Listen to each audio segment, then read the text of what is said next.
Halo, assalamualaikum warahmatullahi wabarakatuh. Bersama Mama Haranggi lagi, penulis horor dan misteri.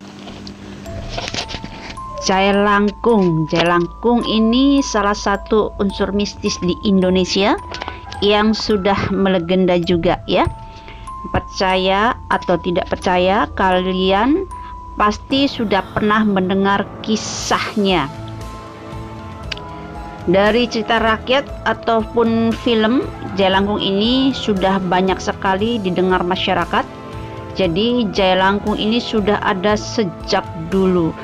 Asal usul Jailangkung berasal dari salah satu kepercayaan tradisional Tionghoa, yaitu Cai Longgong, kakek keranjang sayur. Kisahnya yang masih dipercaya adalah tentang permainan poyang dan moyang yang sudah tidak ada di alam dunia untuk melindungi anak-anak. Ini menarik sekali ya. Katanya sih rohnya dimasukkan ke boneka kayu, tangannya bisa bergerak. Jadi dalam kisah lain ini ada Nini Tawong yang juga dipercaya mengilhami lahirnya Jailangkung. Ini sebenarnya sebuah kesenian tarian boneka di mana konsepnya mirip seperti Jailangkung ya, yaitu menggunakan boneka yang dihias sedemikian rupa dengan pakaian ala penari wanita diiringi musik, dan katanya roh yang dipanggil dan masuk ke boneka adalah roh yang baik. Kalian lebih percaya yang mana? Jailangkung apa salah satu permainan rakyat yang dipercaya menjadi media penghubung antara dunia manusia dengan dunia lain, atau bukan? Menurut KBBI, Jailangkung ini artinya boneka yang diberikan alat tulis di bagian tangan. Jadi boneka tersebut dimasuki roh dan akan ada sesi tanya jawab terkait dunia lain atau dunia makhluk astral ya. Jadi kesimpulannya adalah Jailangkung ini sebagai media komunikasi antara dua manusia dengan dunia lain. Untuk manusia yang ingin tahu sesuatu tentang dunia tersebut atau yang berkaitan dengan roh-roh yang sudah mendahului kita. Biasanya pemanggilan roh atau hantu ini menyediakan boneka batok kelapa dengan kayu, kain kafan, tanah kuburan sebagai medianya, dan juga disediakan juga 7 rupa jajanan pasar seperti kue atau goreng-gorengan, ditambah kembang 7 rupa, kopi pahit dan kopi manis, teh pahit dan teh manis, serta air putih masing-masing 1 gelas. Jadi bagi kalian yang explore ketika ingin memainkan Jailangkung, sediakan apa yang disebut Mamah tadi ya. Kemudian biasanya membaca mantra Jailangkung. Nah, dari sini kalian pasti sudah tidak heran ya.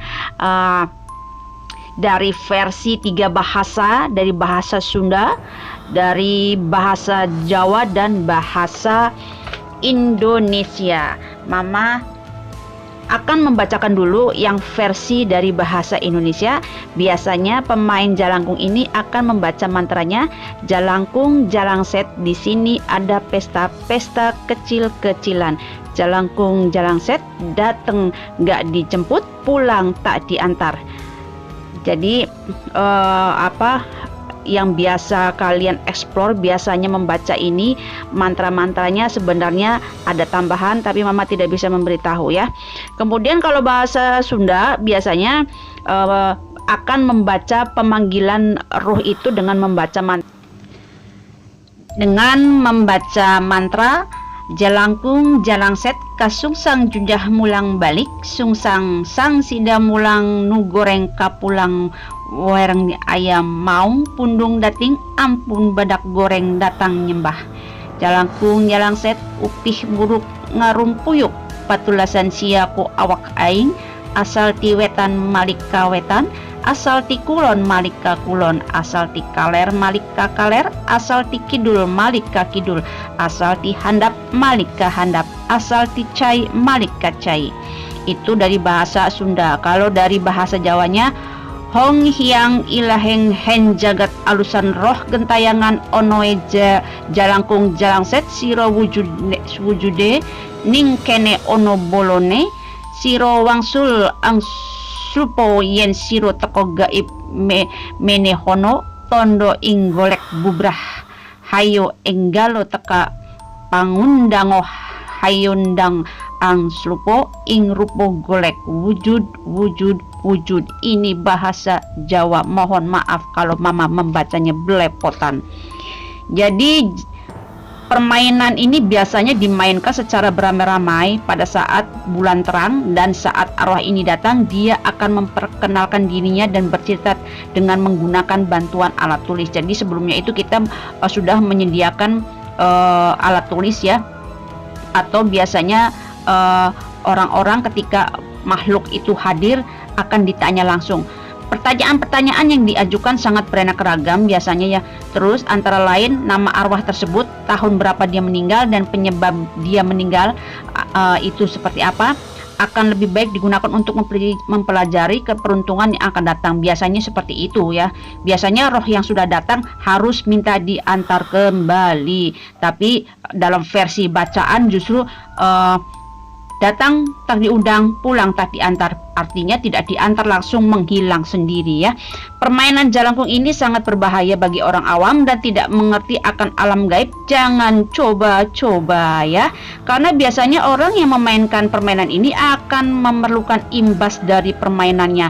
Biasanya orang yang bermain jalangkung akan kemasukan oleh hantu-hantu jalangkung sebelumnya alias kesurupan. Sementara sampai diterima oleh hantu-hantu jalangkung tersebut dari syarat yang diminta hantu atau jin yang muncul. Jadi menurut mama tidak perlu dilakukan pemanggilan roh atau pemanggilan hantu. Kalau menurut mama lebih setuju kepada pemanggilan jin ya, bukan pemanggilan roh.